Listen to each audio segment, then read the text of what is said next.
So I would hope that visitors came here with some kind of sense of what they expected to encounter.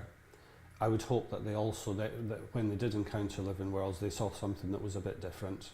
What we aim to do is to stretch people a bit, because I think what's very important for me is something about understanding how you communicate with people.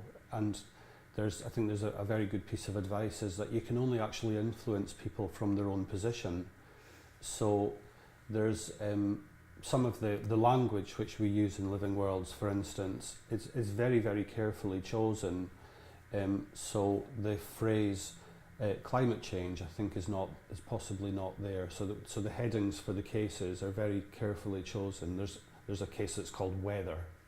That's a euphemism for climate change, and it's not a euphemism in the sense of trying to put icing sugar over a difficult subject. The minute you talk about climate change, that is a hugely politicised term. So there's another exhibit which is called Resources. There's another exhibit called Variety of Life, and that's a euphemism for biodiversity. And the reason for this is a very thoughtful one. That the main criticism I would kind of lay against our last gallery was it spoke about scientific things in a scientific way that are only really going to connect with scientific people. That is a tiny percentage of society. That's not really how most people think. And if people are going to have some kind of meaningful dialogue about the natural world and their relationships with it, if people are not actually talking about the same thing, then it's a bit like having people talking different languages in the same room. There's a limit to how far that communication is going to go.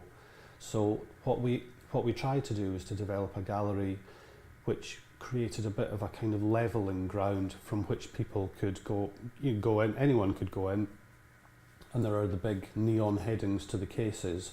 Hopefully within all of those neon headings, most people will find something that's intriguing or of interest, or something that they can connect with.